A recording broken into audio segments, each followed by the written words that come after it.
सुरक्षा विधेयक सादर केलेलं आहे आणि एकमताने ते मंजूरही झालेलं आहे सभेमध्ये, काय सांगा? मला अतिशय आनंद आहे की जनसुरक्षा विधेयक काल विधानसभेने मंजूर केलं।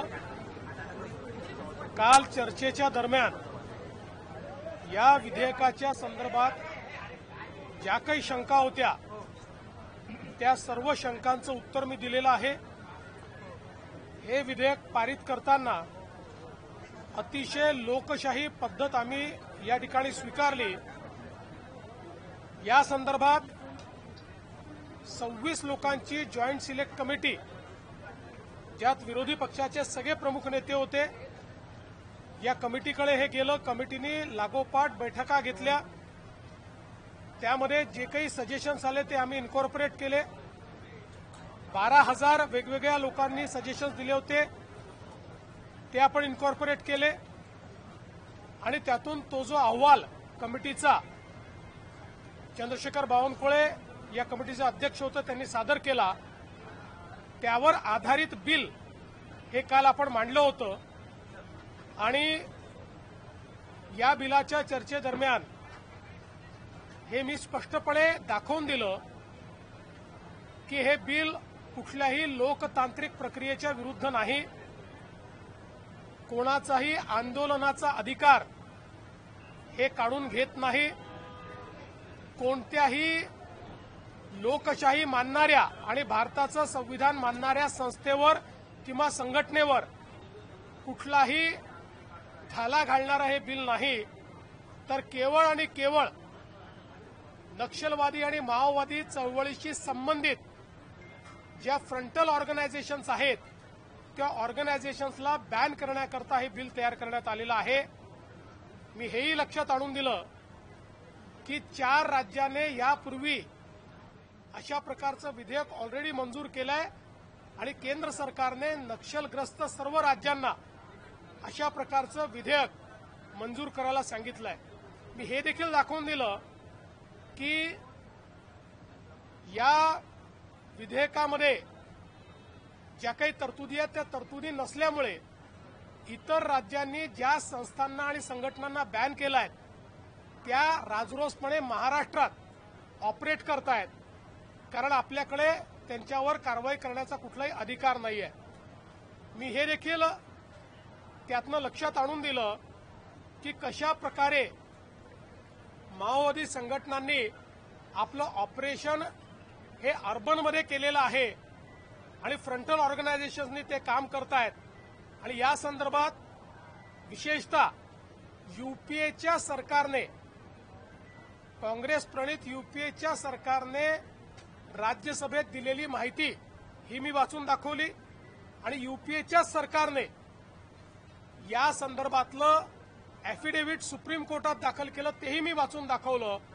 त्यामुळे कुठल्याही राजकीय भावनेने प्रेरित न होता या महाराष्ट्राला भारतरत्न डॉक्टर बाबासाहेब आंबेडकरांनी जे संविधान दिलंय त्या संविधानानेच राज्य चाललं पाहिजे आणि संविधान उलथवण्याचा प्रयत्न करणाऱ्या ज्या संघटना आहेत त्यांच्यावर कारवाई करता आली पाहिजे, याकरता हे विधेयक तयार करण्यात आलं। मला आनंद आहे की जवळजवळ सगळ्यांनी काही सजेशन्स केले असतील पण कोणीही थेट विरोध या बिलाला केलेला नाही। किती संघटना आहेत ज्यांच्यावरती इतर 4 राज्यांमध्ये बंदी आहे मात्र त्या महाराष्ट्रात कार्यरत आहेत? तशा आता 6 संघटना नजरेस आलेल्या आहेत की ज्या इतर राज्यांमध्ये बंदी आहे पण महाराष्ट्रातनं ऑपरेट करतायत आणि एकूण 64 संघटना अशा प्रकारच्या आहेत ज्या महाराष्ट्रात ऑपरेट करतायत। संजय गायकवाड प्रकरणामध्ये गृहराज्यमंत्री असं म्हणतात की आमच्याकडे कुठली तक्रार आली नाही म्हणून आम्ही गुन्हा दाखल करू शकत नाही। हा अजब दावा नाही का? पोलीस सुमोटो ऍटलीस्ट चौकशी करू शकतात, व्हिडिओ सारखा डळडळीत पुरावा आहे आणि कायदा आणि सुव्यवस्थेचा प्रश्न उद्भवतो। पण निश्चित पोलिसांनी चौकशी केलीच पाहिजे, पोलीस चौकशी करतील याच्याकरता कोणी कंप्लेंट असण्याची आवश्यकता नाही आहे। त्याच्यामध्ये कॉग्निझेबल ऑफेन्स जर होत असेल तर त्या संदर्भात पोलीस योग्य कारवाई करतील।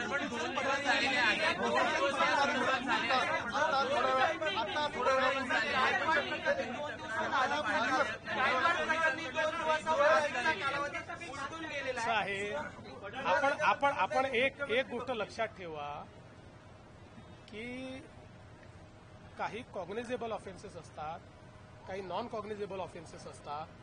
त्यामुळे त्या कॅटेगरीमध्ये या संदर्भातली कारवाई होईल. शेवटी फोर्स किती यूज केलाय याच्या आधारावर तो ऑफेन्स ठरतो. पोलिसांना कारवाई करू द्या, योग्य कारवाई करतील.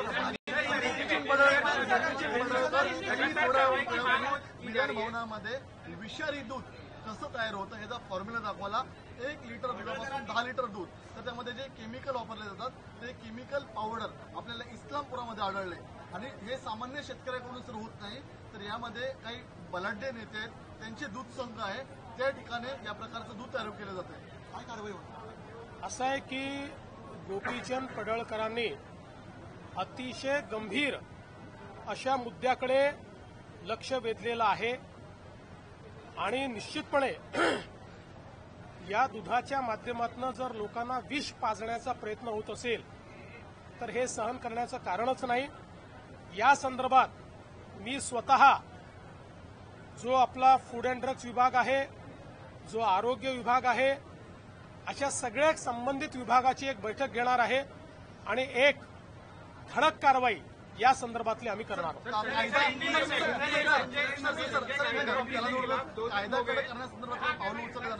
आवश्यकता असेल तर ती पावलं उचलली जातील, कायदा कडक केला जाईल. मुझे बहुत संतोष है कि अर्बन माओवाद के खिलाफ जन सुरक्षा विधेयक हमने कल पास किया है. जिस प्रकार से अब जंगल में और ग्रामीण विभाग में बंदूक लेकर लड़ने वाले माओवादियों की संख्या धीरे धीरे अब कम हो रही है, उसको हम समाप्ति की ओर ले जा रहे हैं. ऐसे समय एक सोचे समझे डिजाइन के तहत ये सारे के सारे लोग अर्बन फ्रंट तैयार कर रहे हैं, जिसको ऐसा नाम दिया जाता है कि मानो ये बहुत संवैधानिक रूप से काम करने वाली संगठनाएं हो, लेकिन इनका मूल तत्व भारत के संविधान को नकारना है. इस प्रकार से काम करने वाली जो संगठनाएं हैं उनके ऊपर कार्रवाई करने के लिए महाराष्ट्र में कानून नहीं था. 4 राज्यों में ऐसा कानून था. उन 4 राज्यों में जिन संगठनों को बैन किया था, महाराष्ट्र में कानून न होने से वो महाराष्ट्र से ऑपरेट कर रहे थे. कुल मिलाकर इस कैटेगरी में 64 संगठनाएं महाराष्ट्र में काम कर रही है, लेकिन उनके ऊपर हम कोई कार्रवाई नहीं कर पा रहे थे. इसलिए इस कानून को हमने मंजूर किया है और इस कानून को मंजूर करते हुए मैंने हाउस के ये ध्यान में लाकर दिया, इसमें सरकार को विरोध करने का कोई अधिकार हम छीन नहीं रहे. सरकार को विरोध किया जा सकता है, आंदोलन किया जा सकता है, सब प्रकार के संवैधानिक हथियारों का इस्तेमाल किया जा सकता है. इसलिए ये केवल अर्बन माओइस्ट और माओवादी फ्रंटल ऑर्गेनाइजेशंस को काबू में रखने के लिए तैयार किया हुआ कानून है. कितना अलग है यूएपीए और मकोका? देखिए, यूएपीए मूल रूप से जब तक उसमें टेरर एलिमेंट नहीं आता तब तक यूएपीए लागू नहीं होता. और मकोका का कानून ये इस प्रकार के कार्रवाइयों को हैंडल करने के लिए नहीं है, क्योंकि मकोका में व्यक्ति पर कार्रवाई होती है, संगठन पर कार्रवाई नहीं होती. इसलिए ये कानून तैयार किया है. अपोजिशन बोले कि इस कानून का मिसयूज होगा. एक मिनट जरा पसीना है. हाँ, ह्यूमिडिटी है. अपोजिशन बोल रहा है कि इस बिल का मिसयूज हो सकता है. अपोजिशन के कारण पसीना नहीं आया. देखिए, मैंने कल अपोजिशन ने जितने मुद्दे सामने रखे थे, तर्क के साथ कानूनन इसका दुरुपयोग क्यों नहीं हो सकता ये बताया है. क्योंकि ये पहला कानून ऐसा है जिस कानून में जिसके ऊपर कार्रवाई करनी है उसकी कार्रवाई से पहले जजेस के सामने जाके परमिशन लेनी पड़ती है. बाकी कानून में पहले कार्रवाई होती है, फिर जज के सामने जाते हैं. डीआईजी लेवल का ऑफिसर तो कार्रवाई करेगा, लेकिन बोर्ड के सामने जाना पड़ेगा, जिस बोर्ड में सिटिंग हाईकोर्ट जज या रिटायर्ड हाईकोर्ट जज है, डिस्ट्रिक्ट जज है, पीपीए, वो अगर कार्रवाई को मंजूरी देंगे तो ही कार्रवाई हो सके. चलो.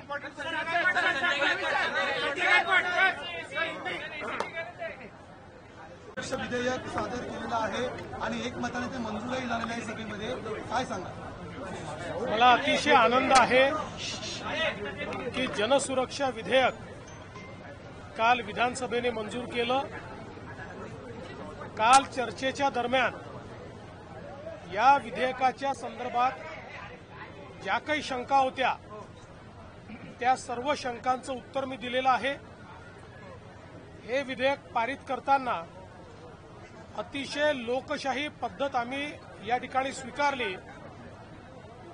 या संदर्भात 26 लोकांची जॉईंट सिलेक्ट कमिटी, ज्यात विरोधी पक्षाचे सगळे प्रमुख नेते होते, या कमिटीकडे हे गेलं. कमिटीने लागोपाठ बैठका घेतल्या.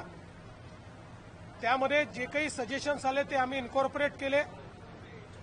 12,000 वेगवेगळ्या लोकांनी सजेशन्स दिले होते, ते आपण इन्कॉर्पोरेट केले आणि त्यातून तो जो अहवाल कमिटीचा चंद्रशेखर बावनकुळे या कमिटीचे अध्यक्ष होते त्यांनी सादर केला, त्यावर आधारित बिल हे काल आपण मांडलं होतं.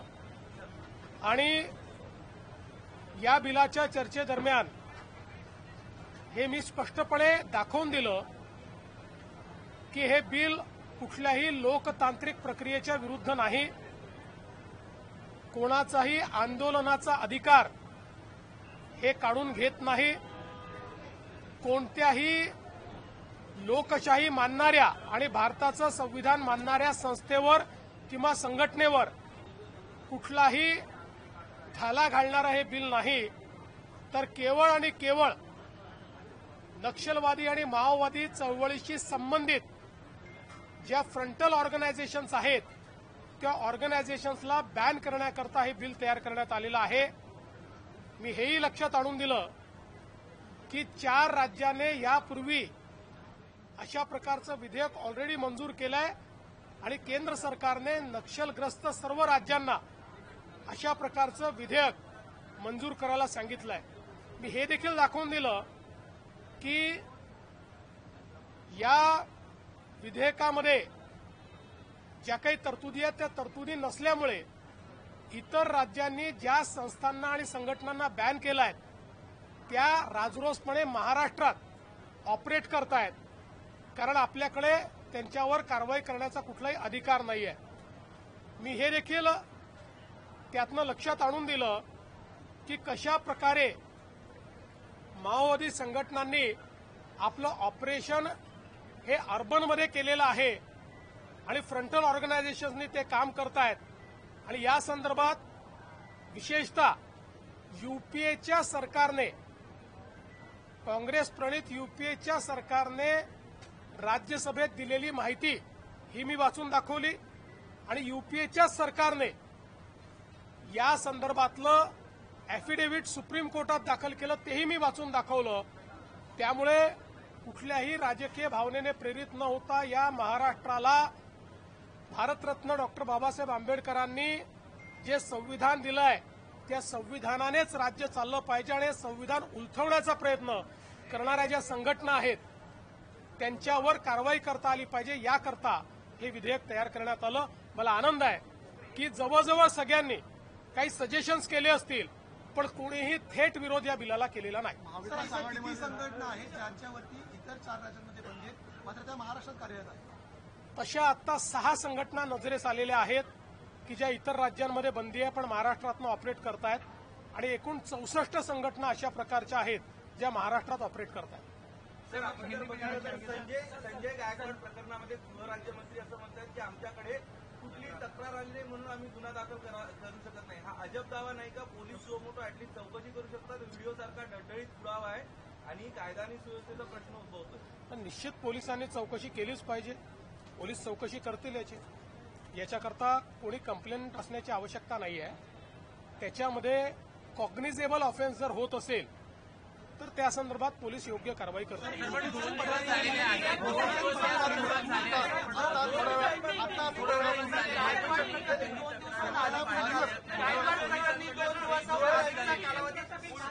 आहे आपण एक गोष्ट लक्षात ठेवा की काही कॉग्निझेबल ऑफेन्सेस असतात काही नॉन कॉग्निजेबल ऑफेन्सेस असतात.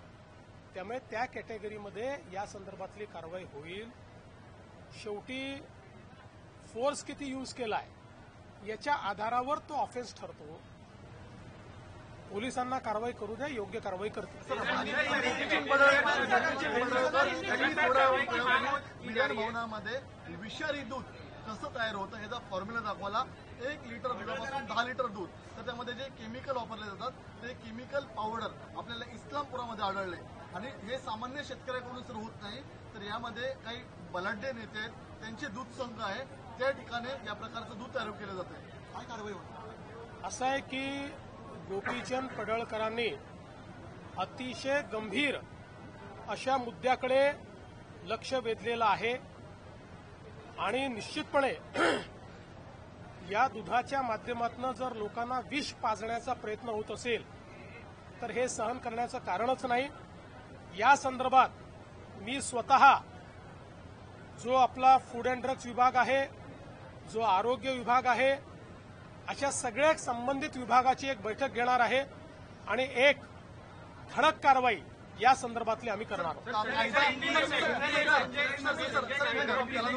कायदा कडक करण्यासंदर्भात पावलं उचलली जाणार आहेत का? आवश्यकता असेल तर ती पावलं उचलली जातील, कायदा कडक केला जाईल.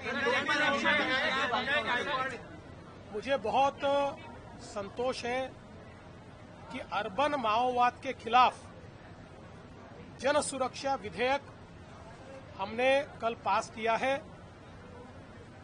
जिस प्रकार से अब जंगल में और ग्रामीण विभाग में बंदूक लेकर लड़ने वाले माओवादियों की संख्या धीरे धीरे अब कम हो रही है, उसको हम समाप्ति की ओर ले जा रहे हैं. ऐसे समय एक सोचे समझे डिजाइन के तहत ये सारे के सारे लोग अर्बन फ्रंट तैयार कर रहे हैं, जिसको ऐसा नाम दिया जाता है कि मानो ये बहुत संवैधानिक रूप से काम करने वाली संगठनाएं हो, लेकिन इनका मूल तत्व भारत के संविधान को नकारना है. इस प्रकार से काम करने वाली जो संगठनाएं हैं उनके ऊपर कार्रवाई करने के लिए महाराष्ट्र में कानून नहीं था. 4 राज्यों में ऐसा कानून था. उन 4 राज्यों में जिन संगठनों को बैन किया था, महाराष्ट्र में कानून न होने से वो महाराष्ट्र से ऑपरेट कर रहे थे. कुल मिलाकर इस कैटेगरी में 64 संगठनाएं महाराष्ट्र में काम कर रही है, लेकिन उनके ऊपर हम कोई कार्रवाई नहीं कर पा रहे थे.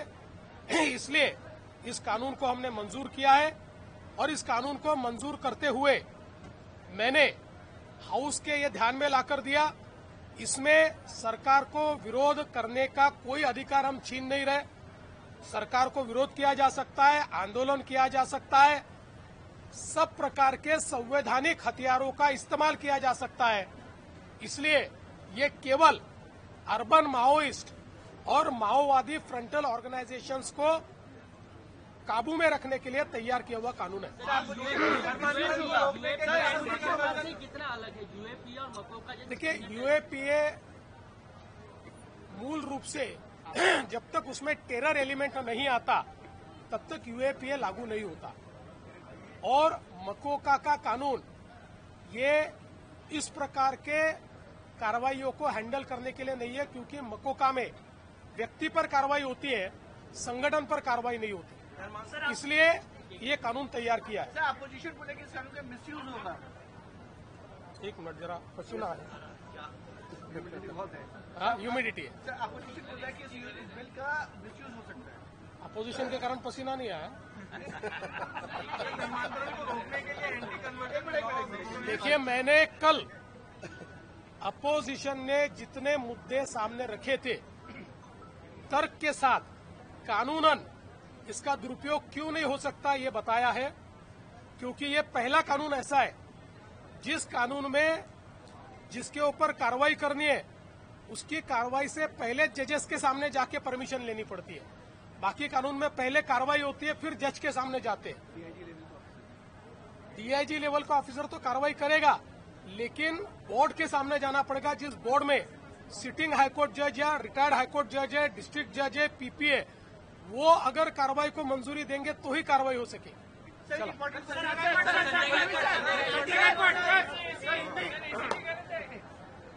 सुरक्षा विधेयक सादर केलेलं आहे आणि एकमताने ते मंजूरही झालेलं आहे सभेमध्ये, काय सांगा? मला अतिशय आनंद आहे की जनसुरक्षा विधेयक काल विधानसभेने मंजूर केलं. काल चर्चेच्या दरम्यान या विधेयकाच्या संदर्भात ज्या काही शंका होत्या त्या सर्व शंकांचं उत्तर मी दिलेलं आहे. हे विधेयक पारित करताना अतिशय लोकशाही पद्धत आम्ही या ठिकाणी स्वीकारली. या संदर्भात 26 लोकांची जॉईंट सिलेक्ट कमिटी, ज्यात विरोधी पक्षाचे सगळे प्रमुख नेते होते, या कमिटीकडे हे गेलं. कमिटीने लागोपाठ बैठका घेतल्या. त्यामध्ये जे काही सजेशन्स आले ते आम्ही इन्कॉर्पोरेट केले. 12,000 वेगवेगळ्या लोकांनी सजेशन्स दिले होते, ते आपण इन्कॉर्पोरेट केले आणि त्यातून तो जो अहवाल कमिटीचा चंद्रशेखर बावनकुळे या कमिटीचे अध्यक्ष होते त्यांनी सादर केला, त्यावर आधारित बिल हे काल आपण मांडलं होतं. आणि या बिलाच्या चर्चेदरम्यान हे मी स्पष्टपणे दाखवून दिलं की हे बिल कुठल्याही लोकतांत्रिक प्रक्रियेच्या विरुद्ध नाही. कोणाचाही आंदोलनाचा अधिकार हे काढून घेत नाही. कोणत्याही लोकशाही मानणाऱ्या आणि भारताचं संविधान मानणाऱ्या संस्थेवर किंवा संघटनेवर कुठलाही थाला घालणारं हे बिल नाही. तर केवळ आणि केवळ नक्षलवादी आणि माओवादी चळवळी